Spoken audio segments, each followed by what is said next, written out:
A graça e a paz de Cristo seja com todos. Todos que estão conosco, que Deus abençoe cada um dos irmãos. Os que nos acompanham pela internet, que Deus também abençoe a sua vida, Deus esteja fortalecendo o seu coração, amparando o seu coração e sempre conduzindo você na presença dEle. Nós hoje estudaremos o capítulo 19 de Apocalipse. O nosso plano é até o versículo 10. O versículo 11 a 21 nós deixaremos para a semana que vem. Então hoje fiquemos então com os 10 primeiros versículos. Mas antes disso, vamos orar ao Senhor, vamos ter um momento de oração. E aqui, os irmãos que tiverem algum pedido de oração para ser feito, pode mencioná-lo nesse instante. Eu gostaria que os irmãos continuassem orando pela minha cunhada Jaqueline, que tem aspirado bastante cuidados nesses dias agora, teve que fazer outra cirurgia essa semana, devido a algumas complicações que teve da primeira cirurgia. Essa já é a terceira cirurgia pela qual ela passa. Então peço aos irmãos que estejam orando pela vida da Jaqueline, não só agora, mas no dia a dia. Orem por ela, por favor. Quero agradecer pela vida do presbítero Natanael, lá de Rio Verde, Goiás. Graças a Deus, ele já está melhor, já está se recuperando também na sua saúde. Não foi Covid que ele teve, pelo menos até onde eu sei, não foi Covid, mas ele teve algumas complicações na saúde. Graças a Deus está bem. Continuamos orando pelo seu Elpenor, irmão do presbítero Edson. Intercedamos por ele, no seu tratamento, que Deus o fortaleça e fortaleça a sua fé nesse momento difícil pelo qual ele passa. Que Deus o fortaleça. Também lembramos dos nossos irmãos, da nossa igreja, que Deus esteja fortalecendo cada um e amparando cada um com a sua graça. Aqueles que estão nos acompanhando pela internet, se quiser deixar aí no chat o seu pedido de oração, depois estaremos orando por cada um desses pedidos também. E pedir aos irmãos que sempre orem, sempre estejam orando pelas nossas autoridades, pelo nosso país, pelos nossos governantes, pelo judiciário, pelo legislativo e pelo executivo, cada qual na sua instância, federal, estadual, municipal, que Deus esteja movendo os corações para que estes que estão imbuídos de autoridade tenham decisões que beneficiem a população, pensem na população, no bem da população. Nós temos visto cada coisa absurda sendo feita que nos deixa estarrecidos. Essa semana mesmo nós vimos lá o STF votando a favor do parecer do ministro Fachin, proibindo a ação da polícia nos morros, nas favelas cariocas. É impressionante que ponto nós estamos chegando. E a decisão é, enquanto nessa pandemia, estiver essa pandemia, a polícia só pode entrar lá em casos extremos. O que seria casos extremos? A polícia não pode fazer o serviço dela. Então é lamentável o ponto que nós estamos chegando. E também intercedamos, meus irmãos, pela cidade, aquela cidade libanesa, Beirute, que ontem sofreu aquela tragédia, coisa terrível, aquela explosão. Eu não sei quantas mortes tiveram, com certeza foram muitas. Foi uma explosão terrível, violenta. Os irmãos devem ter visto aí pela internet as imagens, algo assim assustador. Oremos também por aquelas vidas que estão sofrendo também nessa situação toda. Vamos orar? Vamos colocar diante de Deus, então, esses pedidos. Algum pedido de oração, irmãos? Joabe? Sim.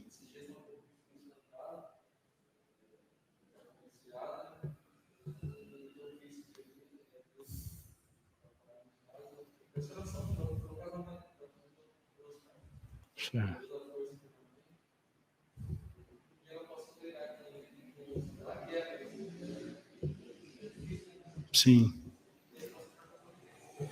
Oremos pela família do nosso irmão. Mais algum? Diácono Rogério? Isso. Aniversário de Diácono Marcos. Graças a Deus. Que bênção. Graças a Deus. Graças a Deus. O Diácono Marcos completando mais um ano de vida hoje e foi efetivado no seu trabalho. Graças a Deus por isso. Mais algum pedido, irmãos? Não? Então vamos orar. Então, eu vou pedir a nossa irmã Nádia que faça essa oração, por favor.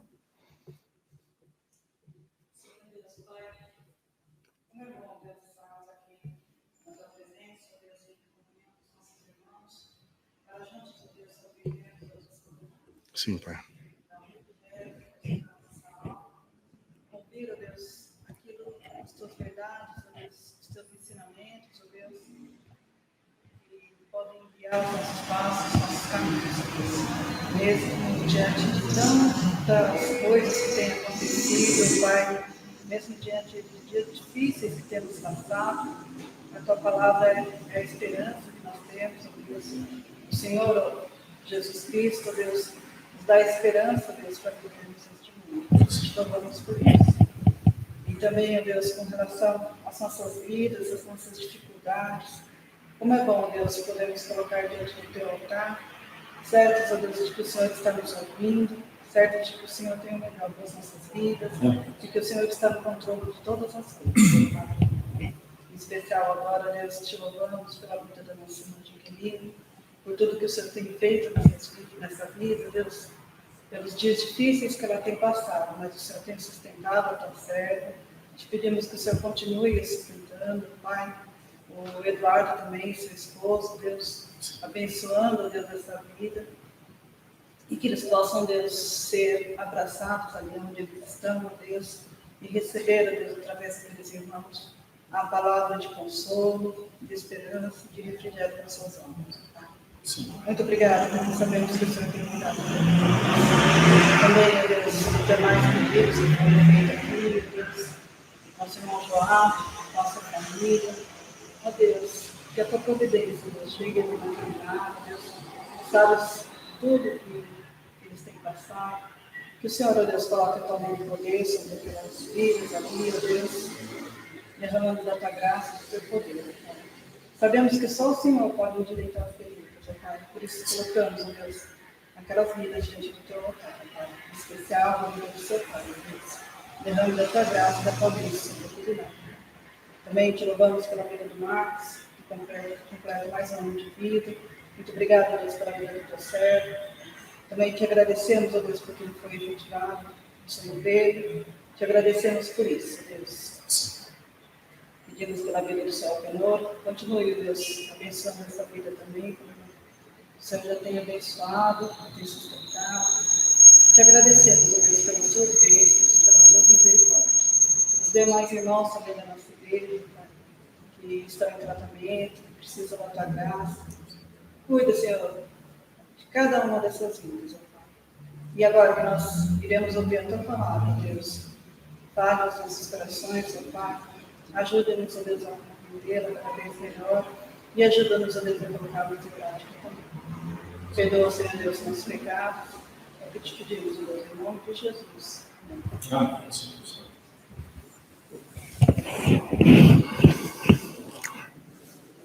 Então, abra sua Bíblia comigo, lá em Apocalipse, capítulo 19.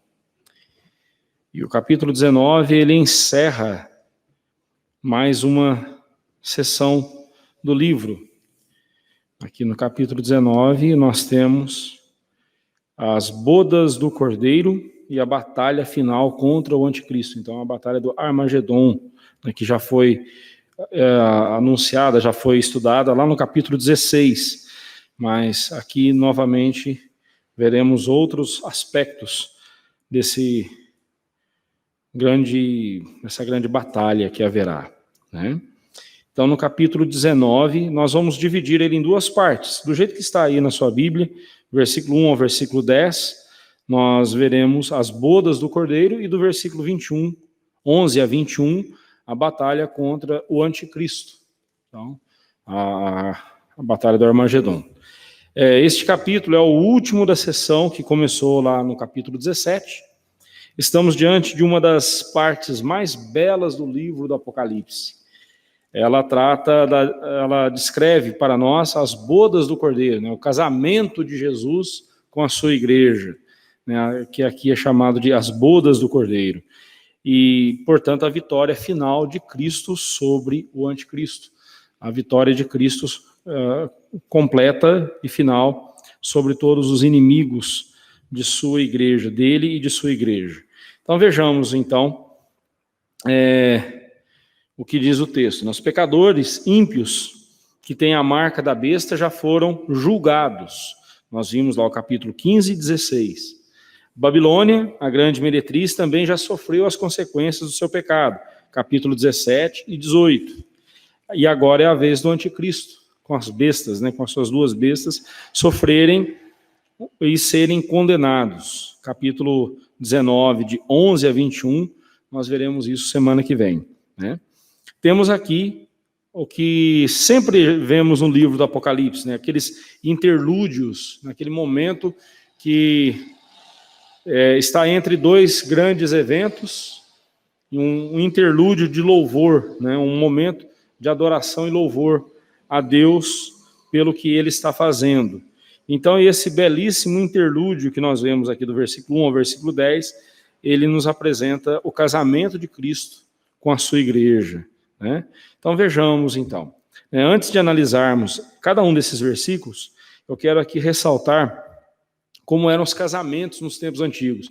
Eu não sei se você se lembra quando nós estudamos no livro de Mateus, quando nós estudamos ali sobre a volta de Cristo, eu fiz para você ali, eu trouxe para você uma explicação como era o casamento naqueles tempos, como que se processava o casamento.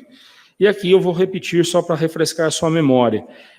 O casamento nos tempos bíblicos, o casamento judaico, ele tinha os seguintes momentos: ele tinha aquilo que era chamado de esponsais, depois o intervalo, a procissão e, por fim, as bodas, a festa nupcial, né?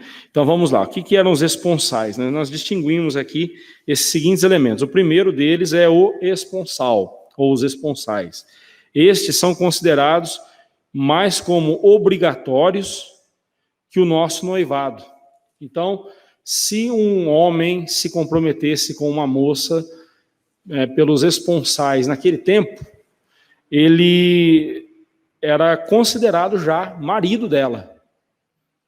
Hoje, um casal, quando fica noivo, eles estão dizendo que vão se casar, ou pretendem se casar.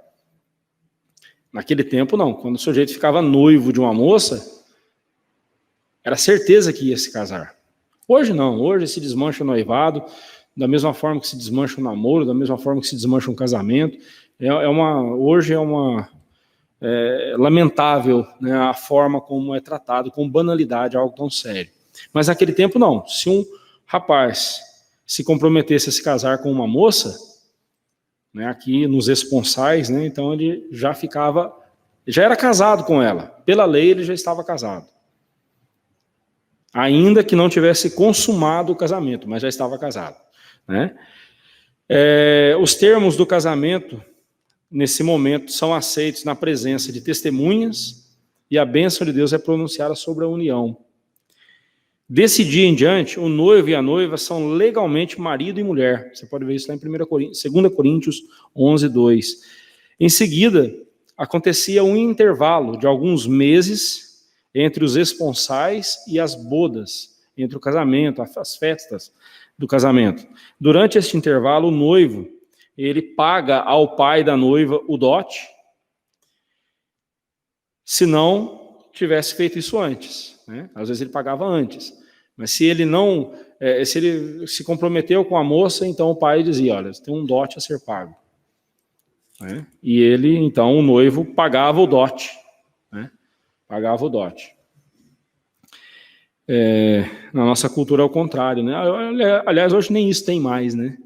Mas até pouco tempo na nossa cultura, o pai da noiva é que pagava o dote, né? Ele que, né? Absurdo, né? Aqui não. Nos esponsais, não. Nos esponsais dos tempos bíblicos, o noivo pagava o dote ao pai da noiva. Algumas vezes o dote era pago em forma de serviços prestados. Lembra de Jacó? Né? Jacó, ele se comprometeu a se casar com Raquel, com Raquel, e por ela ele trabalhou 7 anos. Só que aí ele foi enganado pelo sogro e casou-se com Lia. E aí então Jacó faz lá um acordo com seu sogro e trabalha mais 7 anos por Raquel, né? Ele já estava casado com Raquel, já estava vivendo com as duas, né, com Raquel e Lia, e trabalhou 14 anos, então, pagando dote. Depois, então, desse momento, desse intervalo, que durava, às vezes, alguns meses, às vezes até um ano, né, era um momento também em que a mulher, a moça, dava provas de sua pureza, né? E o casal dava provas de sua pureza. Eles estavam longe um do outro, não tinham contato um com o outro, e um ficava aguardando o outro. Não se encontravam. Por quê? Para que não acontecesse deles ultrapassarem ali e terem relações antes do casamento.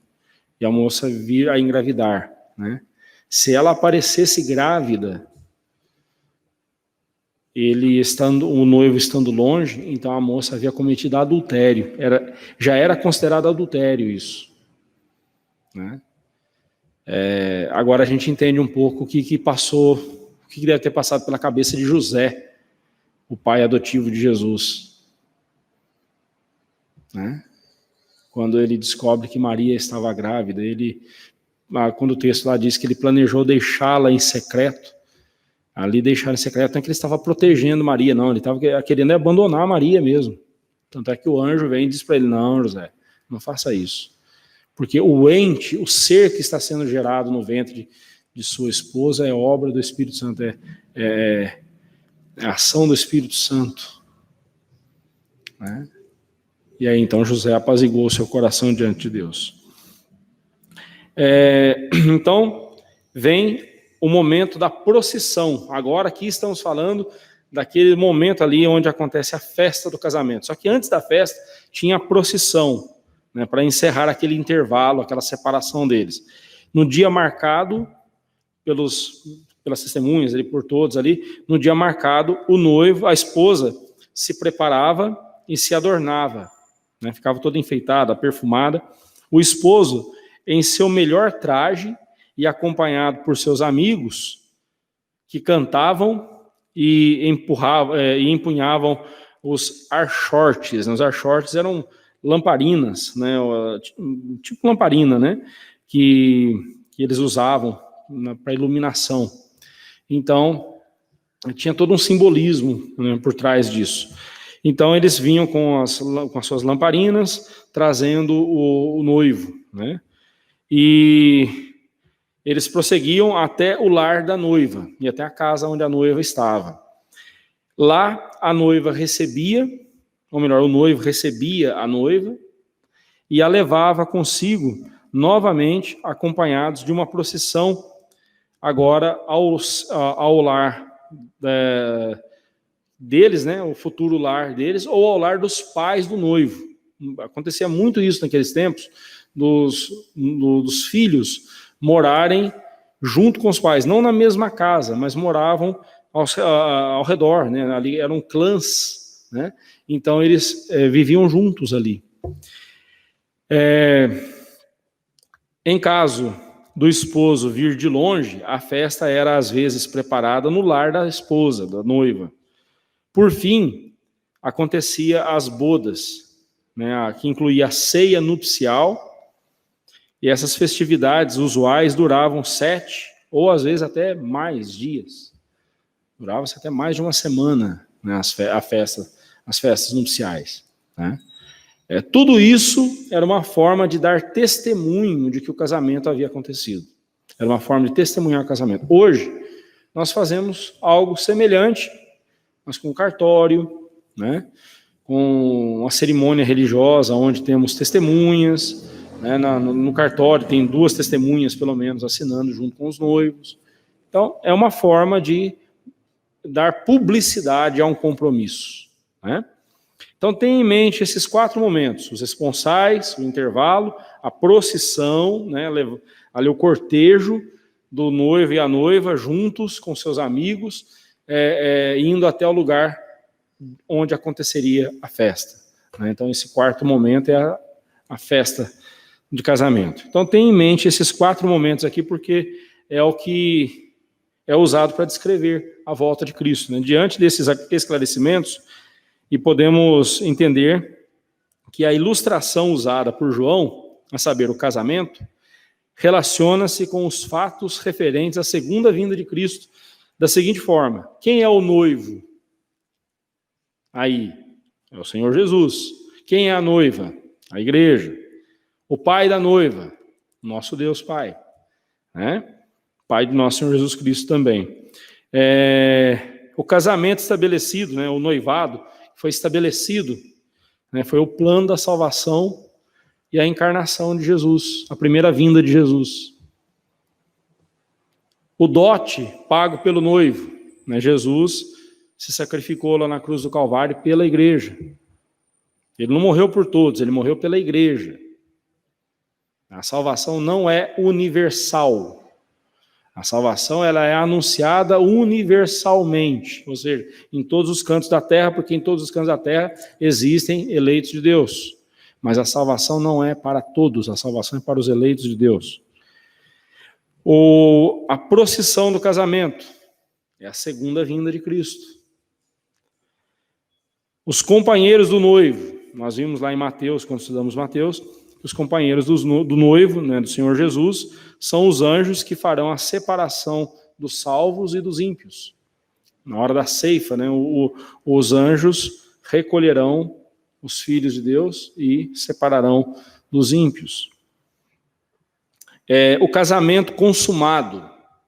O casamento foi anunciado, foi estabelecido, né, no plano da salvação. Agora o casamento consumado é a nossa entrada nos céus, a glória eterna. E as festas do casamento é a eternidade de louvor e comunhão entre o Deus triuno e a sua igreja. Então, agora, veja bem, ainda que possamos dizer que João tomou um exemplo cultural para mostrar como será a volta de Jesus, eu prefiro ver o contrário, né? Eu vejo o contrário. A Bíblia não é fruto da cultura judaica. É a cultura judaica que é fruto da revelação contida na Bíblia.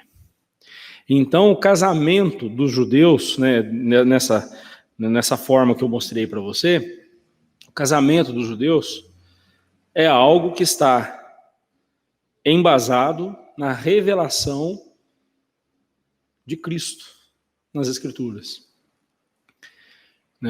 Deus orientou-os, né? Então, um casamento ali nos moldes bíblicos, ele é o exemplo, ele exemplifica o que acontecerá na volta, o plano da salvação e a volta de Cristo.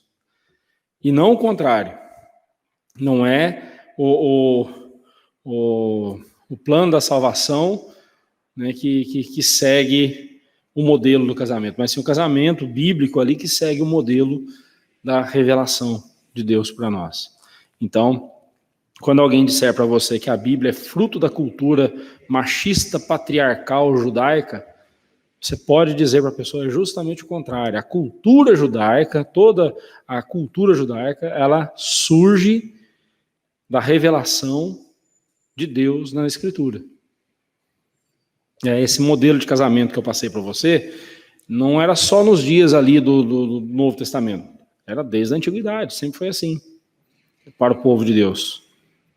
todas as ações, todas as festividades, todas as cerimônias do povo judeu refletem a revelação de Deus, o que Deus revelou de si para o seu povo.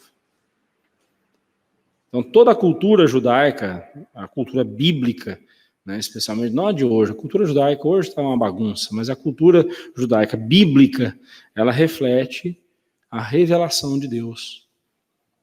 E não o contrário. Não é a Bíblia que é fruto da cultura judaica, é a cultura judaica que é fruto da revelação de Deus nas Escrituras. Bem, isso posto, ficou claro, irmãos? Então vamos lá, versículo 1 a 5. Nós temos aí 3 hinos e uma ordem. Né? Diz assim o versículo 1 e 2, dizem assim: depois destas coisas, ouvi no céu uma como grande voz de numerosa multidão dizendo: Aleluia! A salvação e a glória e o poder são do nosso Deus. Versículo 1. Ou seja, depois dos fatos descritos em Apocalipse 18, né? João, então, quando ele diz aí, né, depois dessas coisas, ou seja, depois do que aconteceu no capítulo 18, João, então, ouve no céu uma grande voz de numerosa multidão, né? Essa grande voz de numerosa multidão diz aleluia, né? Nós vimos que a palavra aleluia significa louvado seja Deus, né? Louvado seja o Deus eterno. Por que ele deve ser louvado? Porque a salvação, a glória e o poder são dele, né? Pertencem a ele, são exclusivamente dele, né? De Deus. Ele continua, então, João continua dizendo, né? Porquanto, versículo 2, porquanto verdadeiros e justos são os seus juízos, pois julgou a grande meretriz que corrompia a terra com a sua prostituição, e das mãos dela vingou o sangue dos seus servos. Nós vimos já anteriormente, em outros capítulos, quando os servos de Deus lamentavam a morte dos outros irmãos que estavam sendo martirizados, torturados por causa da sua fé. E eles perguntam: Senhor, até quando vai acontecer isso? Quando é que o Senhor vai agir? E aqui nós vemos mais uma vez a Bíblia mostrando Deus agindo em favor daqueles que nele confiam. Deus vem e executa o seu juízo e vingou o sangue dos seus servos. Os juízos de Deus são verdadeiros e justos. Verdadeiros e justos. E através dos quais ele julgou a grande meretriz, né, a Babilônia, por causa da sua prostituição, por causa da sua licenciosidade, do seu pecado. Além disso, ele também vingou o sangue dos servos dele, que foram martirizados por Babilônia. Né, lembrando que Babilônia aqui são os inimigos da igreja de Cristo. É o mundo inimigo da igreja. A Bíblia, volta e meia, está nos dizendo para não nos misturarmos com o mundo, porque o mundo nos odeia. O mundo odeia a igreja. Quem gosta de esportes, viu recentemente aquele jogador americano, eu não lembro qual foi o esporte, acho que era beisebol, não sei. Seus colegas se ajoelharam em protesto contra o racismo, né? E ele não se ajoelhou. Ele ficou em pé e disse assim: eu só me ajoelho diante de Cristo. Eu não me ajoelho diante de ideologias. Eu me ajoelho diante de Cristo. Sou contra o racismo, sou contra qualquer outra coisa pecaminosa, mas eu não vou me ajoelhar a não ser diante de Jesus. E ele ficou em pé. Foi criticado por muitos, né? Infelizmente, essa semana, num jogo, ele teve uma contusão no seu joelho, torceu o joelho. E um comentarista do Globo Esporte, muito infeliz, falou: você viu só? Não se ajoelhou diante de uma causa nobre? Que ironia. agora não pode jogar porque não consegue dobrar o joelho. Né? Foi assim, de uma infelicidade tremenda que ele falou. Né? Mas esse jogador fez bem. O mundo nos odeia, o mundo nos quer de joelhos diante do mundo, mas a igreja tem que ser firme. Nós dobramos nossos joelhos apenas diante de Jesus. O verdadeiro crente dobra o seu joelho apenas diante de Jesus. Então, nesse primeiro hino de louvor, né, que está aqui no versículo 1 e 2, nesse primeiro hino de louvor, nós vemos Deus sendo exaltado. Louvor é isso. Louvor é exaltar a Deus. Louvor não é uma música para me fazer me sentir bem. Louvor não é uma música para me deixar em paz comigo mesmo.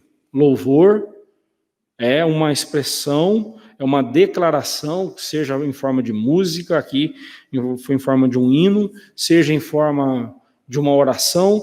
Louvor é para exaltar a Deus. O segundo hino de louvor é apresentado no numeroso coro celestial, que, diz aí o versículo 3, segunda vez disseram, aleluia. Fica imaginando esse coro celestial, né? Aqui nós vamos ver que esse coro celestial ele é composto pela multidão dos eleitos de Deus, tanto dos anjos que perseveraram em santidade diante de Deus, quanto dos salvos, dos redimidos, né? Fico imaginando como será lindo esse coro, né? Se já é bonito um coral pequeno como o nosso cantando, imagina o coro celestial composto por todos os eleitos de Deus, todos os redimidos, né? E diz assim, segunda vez disseram aleluia, e a fumaça sobe pelos séculos dos séculos, né? E por que Deus deve ser louvado agora?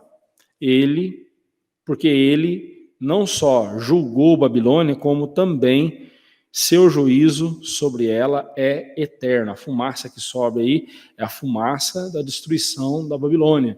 É o juízo de Deus sendo impetrado sobre os ímpios. Deus deve ser louvado não só pela salvação do seu povo, como também pela condenação dos ímpios. Deus será louvado. E isso, a fumaça sobe pelos séculos dos séculos, ou seja, sobe por toda a eternidade. O sofrimento dos ímpios será real, né? Por toda a eternidade eles sofrerão. O terceiro hino, nós vemos,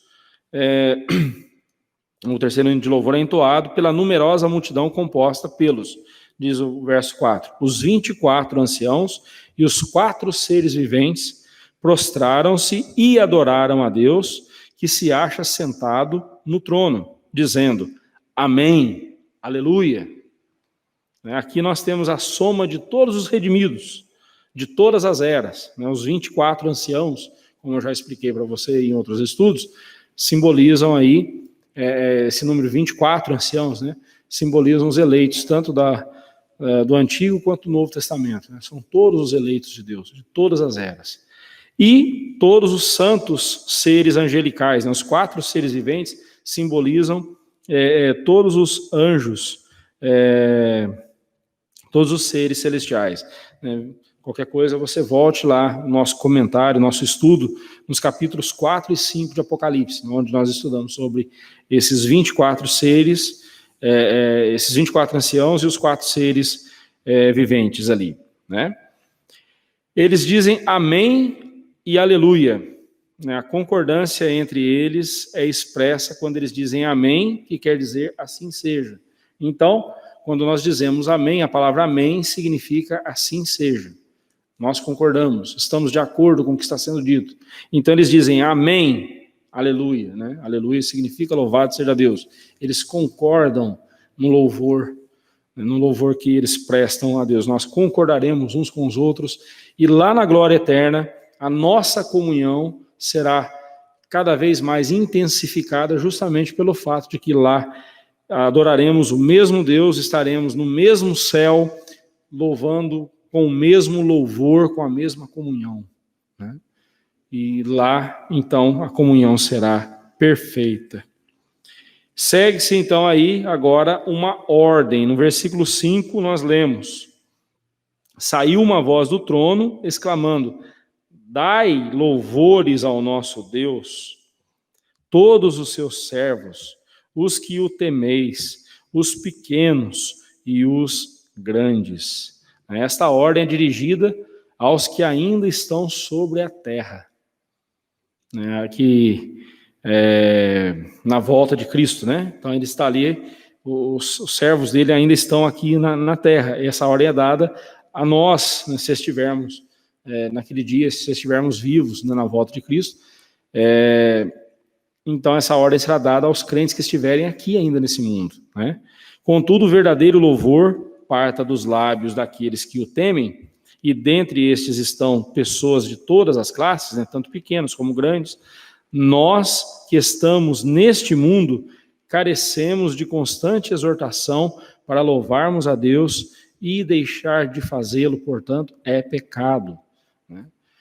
Não é à toa que o autor aos Hebreus, o escritor aos Hebreus, ele fala: não deixemos de congregarmos, como é costume de alguns. Antes, quanto mais vocês estão vendo o dia do Senhor Jesus, o dia da volta de Jesus se aproximar, admoestem-se uns aos outros, para que todos continuem firmes, congregando e adorando ao Senhor, né? Quando a gente pensa que o culto a Deus, a gente pensa que o congregar para cultuar a Deus é a atividade mais sublime da nossa vida, deixar de congregar no dia do Senhor com os irmãos para adorar o Senhor, deixar por motivos banais, sem dúvida alguma é um grande pecado. Fomos salvos para adorar a Deus, e por toda a eternidade é o que nós faremos. O dia do Senhor para nós aqui, ele deve ser um antegozo da glória eterna. O dia do Senhor para nós, o estar com os irmãos adorando a Deus, deve ser para nós um vislumbre do que será a glória eterna.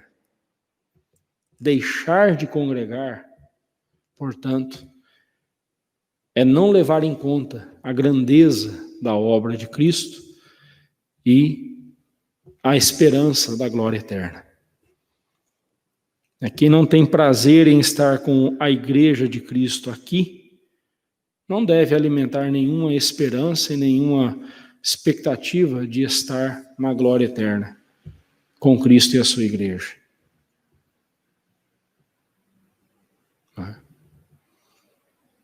Nós devemos prezar pelo culto a Deus. E nós devemos temer ao Senhor, como diz aqui o texto. Todos os seus servos, os que o temeis. É importante a gente observar como a Bíblia nos fala sobre o temor a Deus. Como o temor a Deus revela o nosso compromisso com Deus. Bem, alguma dúvida até aqui, até o verso 5? Então, os 3 hinos e a ordem para louvar a Deus, o Todo-Poderoso. Agora vamos, então, do verso 6 ao verso 10, vamos ver aí o casamento, né, o casamento propriamente dito, né, o encontro de Cristo com a sua igreja.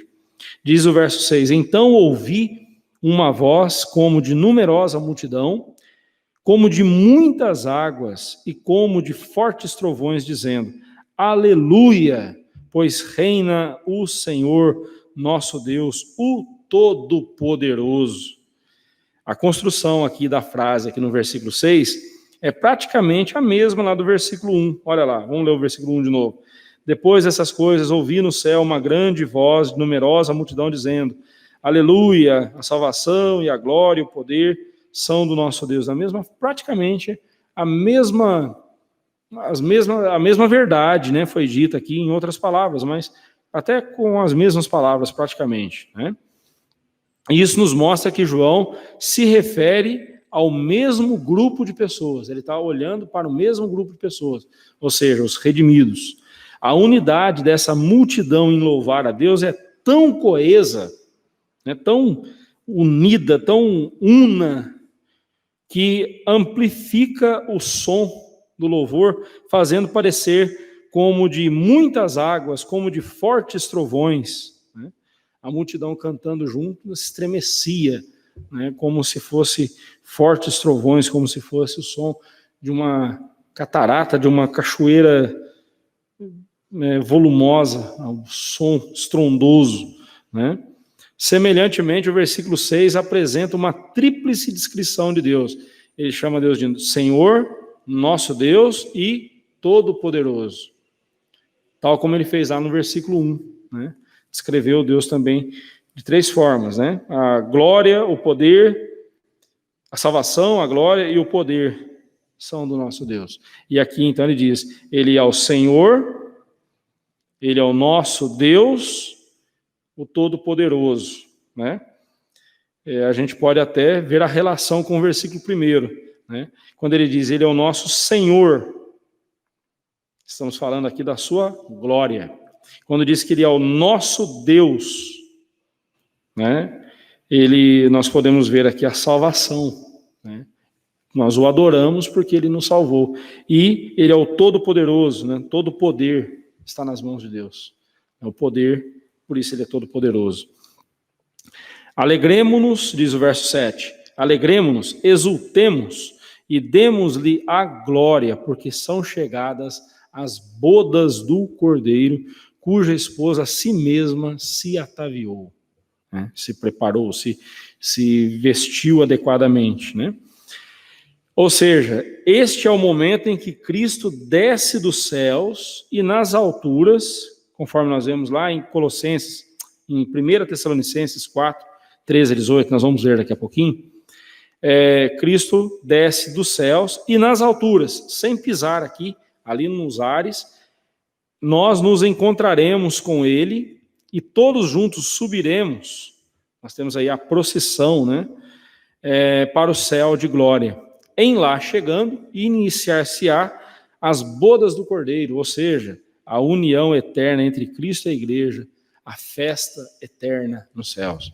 Abra sua Bíblia comigo lá em 1 Tessalonicenses, capítulo 4, 1 Tessalonicenses, capítulo 4, versículo 13 a 18.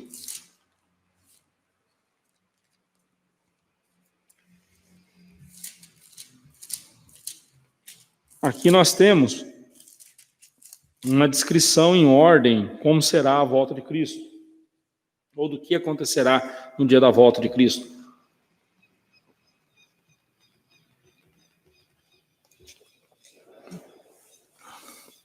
Verso 13.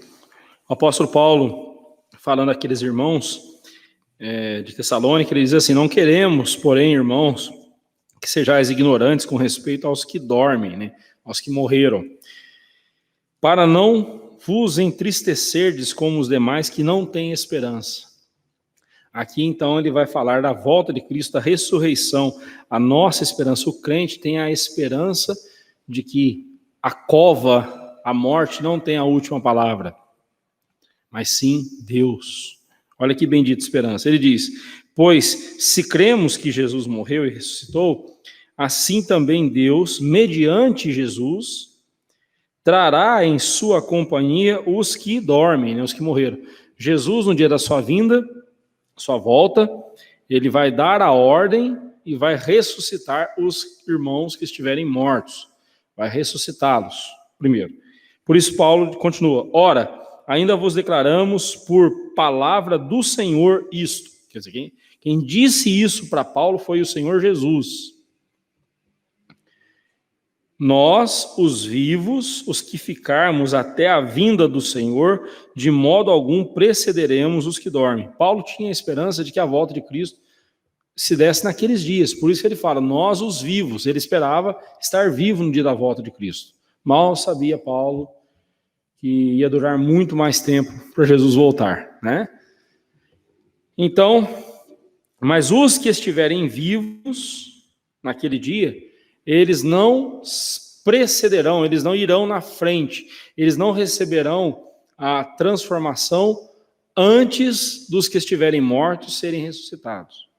Primeiro, Porquanto o Senhor mesmo, dada a sua palavra de ordem, ouvida a voz do arcanjo, então Jesus ordena, o arcanjo anuncia, e ressoar a trombeta de Deus, descerá dos céus, o Senhor Jesus descerá do céu, e os mortos em Cristo ressuscitarão primeiro, serão ressuscitados primeiro, os que morreram em Cristo. Depois, nós, os vivos, né, como eu disse, Paulo esperava que a volta de Cristo se desse naqueles dias, né? Ele esperava estar vivo, né? A certeza da volta de Cristo era tão forte no coração de Paulo que ele tinha certeza que Jesus voltaria naqueles dias. E ele diz: e nós, os vivos, os que ficarmos, né, seremos arrebatados juntamente com ele entre nuvens para o encontro de Cristo nos ares, e assim estaremos para sempre com o Senhor. Consolai-vos, pois, uns aos outros com essas palavras. Os nossos irmãos dispensacionalistas, eles tomam essa palavra aqui, né?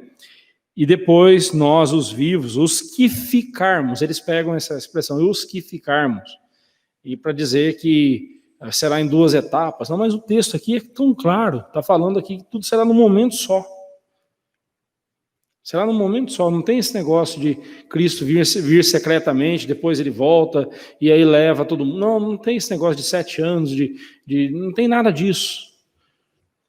Toda vez que a Bíblia fala de arrebatamento, ela fala de um arrebatamento não secreto.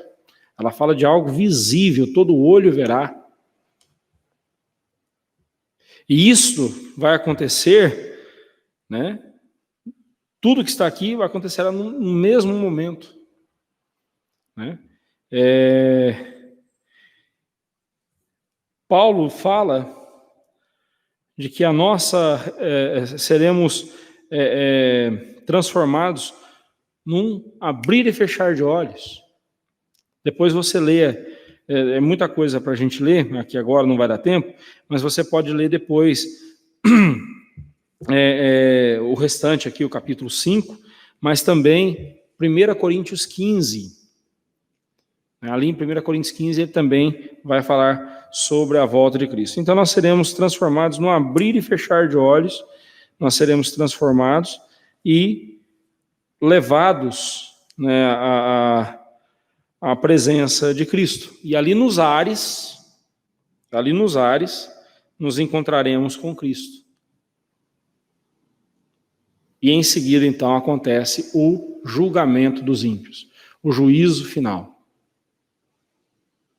E nós ali ao lado de Cristo, já, se estivermos vivos naquele dia, seremos transformados, já com corpos gloriosos, os irmãos que forem ressuscitados, e também com corpos gloriosos, preparados para entrarmos na glória eterna, estaremos ali ao lado de Cristo, enquanto nós veremos ele julgando os ímpios. E destinando-os, como nós veremos semana que vem, ao lago que arde com fogo e enxofre. Né? Nós veremos isso semana que vem. Voltando lá para Apocalipse, a noiva, a igreja, está e deve estar constantemente, devidamente vestida para este momento, pois lhe foi dado vestir-se de linho finíssimo, resplandecente e puro, porque o linho finíssimo são os atos de justiça dos santos. Veja só como que a Bíblia explica, né? O próprio texto se explica. Então nós vamos estar com vestido de linho fino, de roupas com linho fino, aquelas togas compridas. Não. Note que João está falando aqui numa linguagem figurada. E ele diz, porque o linho finíssimo é o quê? A roupa aí é o quê? São os atos de justiça dos santos. Numa outra passagem, João disse, né, aqui em Apocalipse, porque as suas obras os acompanham.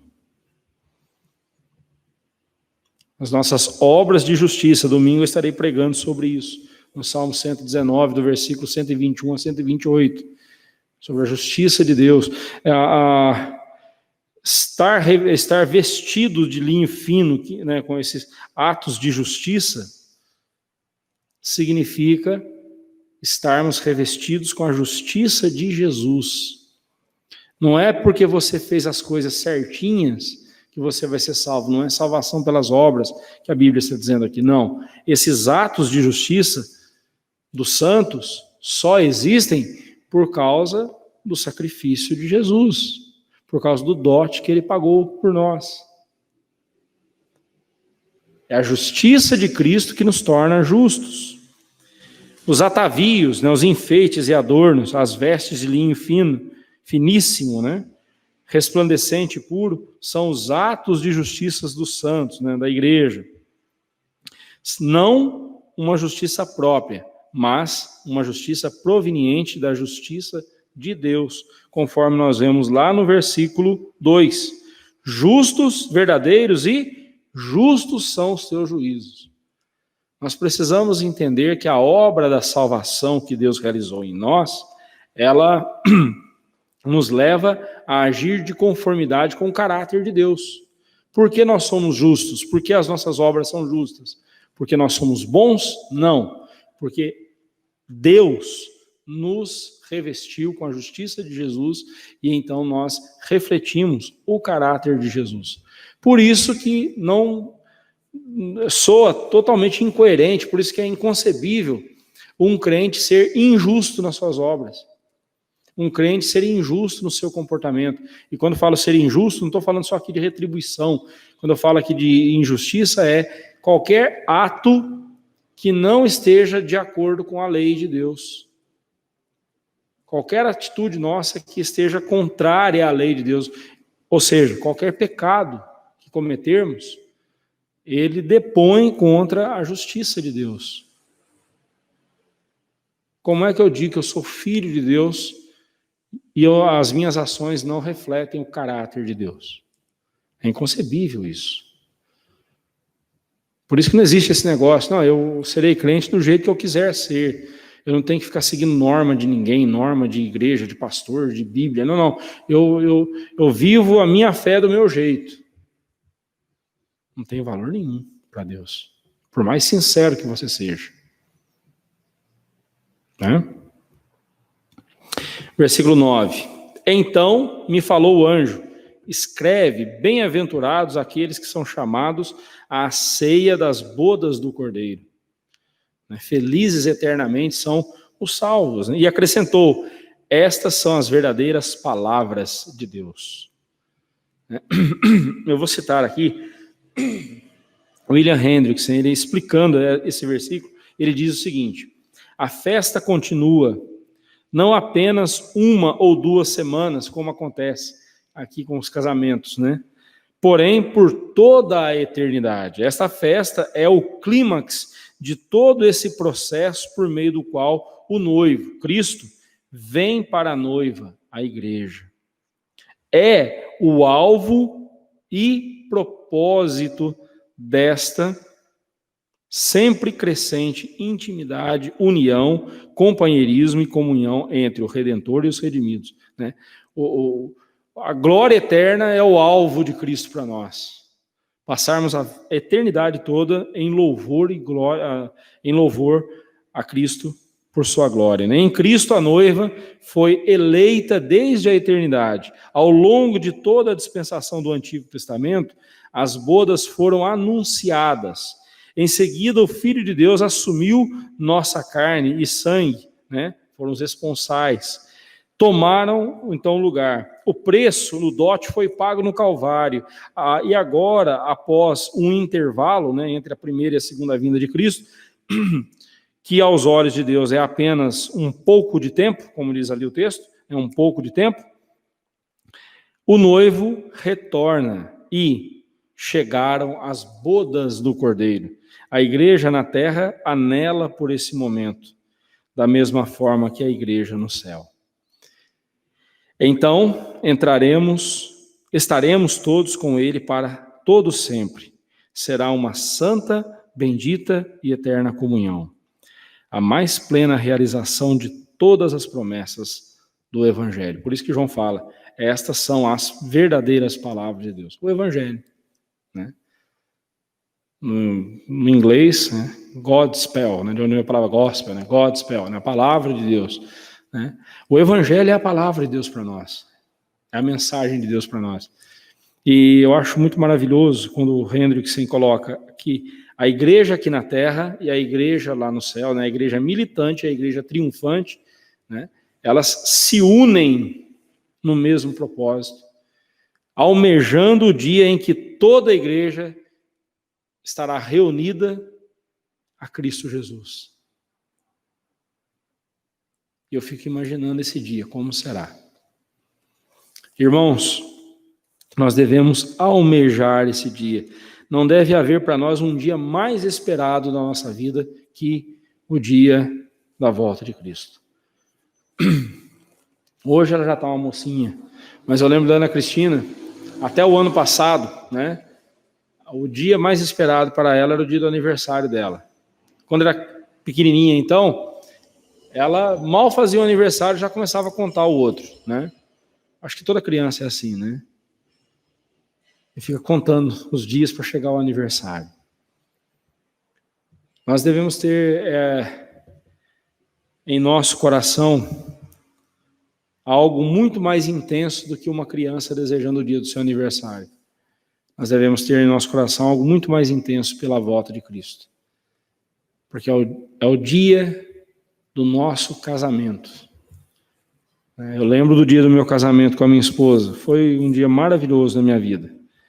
Fiquei tenso o dia todo. Foi uma experiência interessante. Fiquei tenso o dia todo. Né? Mas pensar na volta de Cristo, esse dia deve encher o meu coração da mais profunda e bendita esperança. E se há um dia que o crente deve almejar, é o dia da volta de Cristo. Pedro vai dizer isso, né? Quando ele fala de apressarmos a volta do Senhor Jesus, ali o verbo foi traduzido por apressar, dá a ideia de que nós podemos adiantar as coisas, antecipar a volta de Cristo. Não é isso que Pedro está dizendo. Está dizendo que nós devemos desejar com tanta intensidade a volta de Cristo, como se fosse possível a nós adiantar as coisas para que o dia de Cristo chegue. Mas nós devemos viver intensamente aguardando esse dia. Fechando então esse trecho, versículo 10, prostrei-me ante os seus pés para adorá-lo. Ele, porém, me disse, vê, não faças isso, sou conservo teu e dos teus irmãos, que mantêm o testemunho de Jesus. Adora a Deus, pois o testemunho de Jesus é o espírito da profecia. Então João, ele se prostra diante dos anjos, diante do anjo aqui, né? Não dos anjos, mas desse anjo. Ele se prostra para adorá-lo. E o anjo o repreendeu. Não faça isso. Vê, não faça isso. Eu sou conservo teu e dos teus irmãos. Nós servimos o mesmo Deus, nós somos servos de Deus.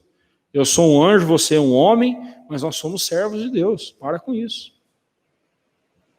Está circulando agora nesses dias aí, não sei se você viu no Facebook, 2 mulheres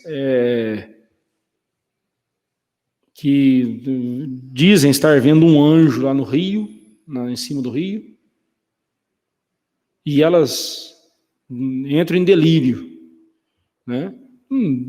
Anjo, eu vi um negócio embaçado, uma imagem esquisita ali, não dá nem para definir o que é, parecia ser uma fumaça, não dá nem para entender, mas elas começaram a ter atitude de adoração para com o anjo. A primeira coisa que veio à minha mente é aquela passagem bíblica que diz que Satanás, ele se transforma até em anjo de luz, ele se transveste de anjo de luz para enganar as pessoas. E meus irmãos, eu não quero semear no seu coração incredulidade, longe de mim tamanho pecado. Mas eu sempre tenho batido nessa tecla. Quanto mais aproximarmos para o fim dos tempos, mais coisas espetaculares, coisas impressionantes acontecerão. Sinais e prodígios serão realizados no céu e na terra, pelo nosso inimigo, pelo anticristo, por Satanás, para enganar-nos. Quanto mais coisas mirabolantes, sinais e prodígios você estiver vendo, fuja deles. Os sinais e prodígios existiram numa época antes de Cristo, e nos dias de Cristo e no período ali dos apóstolos, que é o mesmo período na história da redenção. Se você pegar na Bíblia, você vai ver 3 períodos em que intensos milagres aconteceram. E todos os 3 períodos referentes à revelação da Escritura. O primeiro período foi com Moisés e Josué. Aí nós temos o Pentateuco e o livro de Josué e de Juízes também. O segundo momento foi com Elias e Eliseu. E aí nós temos o período dos profetas. Mas quantos milagres, por exemplo, Jeremias realizou, Isaías realizou, como Eliseu fez, como Elias fez, como Moisés fez, Josué? Nenhum.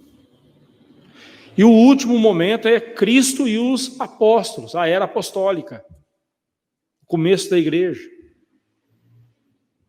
que foi a revelação do Novo Testamento. Os períodos de intensos milagres na história do povo de Deus sempre estiveram relacionados à revelação das Escrituras. As Escrituras já estão reveladas, fechadas. Não há mais o que ser revelado aqui. Então, o que vier agora de sinais e prodígios serão imitações fajutas e baratas de Satanás e dos seus asseclas para enganar o povo de Deus. E tem muita gente caindo nesse engodo. Hoje o crente, ele não vive buscando milagres, buscando sinais e prodígios. Hoje o crente vive pela revelação da palavra de Deus, que está aqui. E aquele que guiar o seu coração pela Bíblia Sagrada não será alvo do inimigo, não será derrubado pelo inimigo, não será enganado pelo inimigo.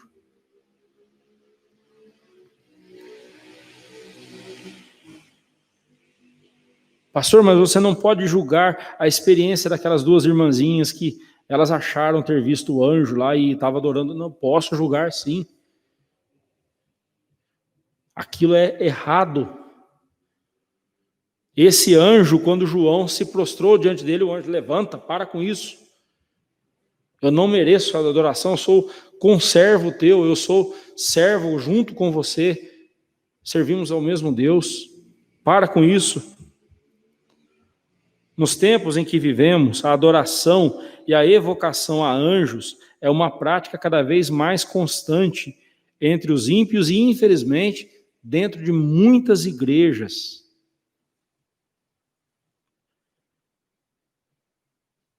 Com outras formas e sobre outras alegações, né? Observe as seitas mais modernas aí que surgiram. Todas elas surgiram, tinha um anjo envolvido na história. Pega, por exemplo, Ellen White com a revelação lá do Adventismo no 7º dia. Pegue os Mormons. O anjo Moroni se revelou para Joseph Smith, né, se não me engano, lá para o líder deles lá. Sempre tem um anjo envolvido na história, revelando coisas.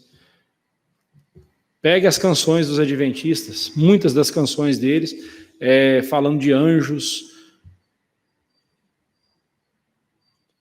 venerando anjos.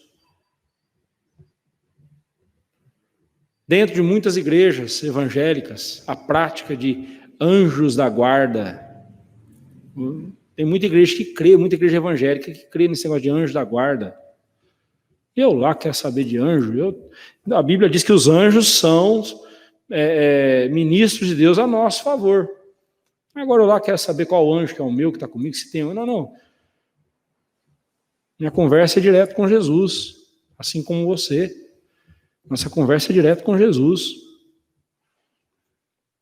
Quem me protege é o Espírito Santo de Deus. Se ele quiser, ele usa anjos para isso, pode usar, né? Mas eu vou adorar os anjos porque eles estão me servindo? Não. Eu vou adorar a Deus, que usa os anjos como meios para a minha proteção, para o meu bem. Não podemos nunca nos esquecer que os anjos do Senhor não passam de ministros de Deus enviados para o serviço a favor daqueles que hão de herdar a vida, a salvação, né? Hebreus 1,14. Além disso, eles são nossos conservos, ou seja, servem a Deus juntamente conosco. Veja lá o versículo 4.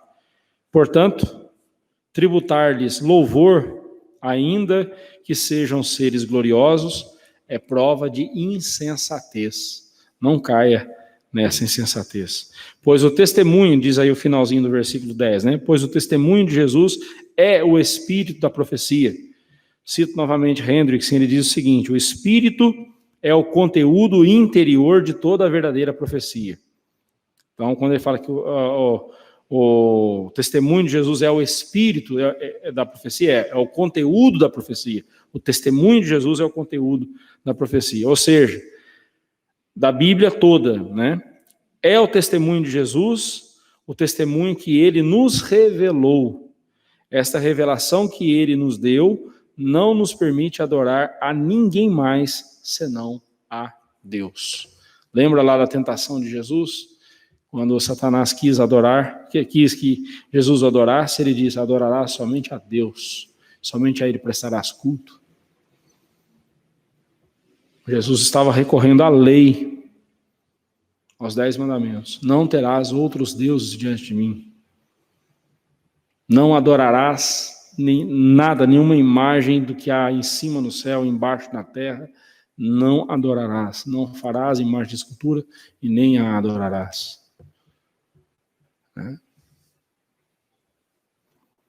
E hoje em dia o que mais se vê é a adoração da personalidade, né? As pessoas adorando seus líderes, adorando a igreja, ao invés de adorar a Cristo.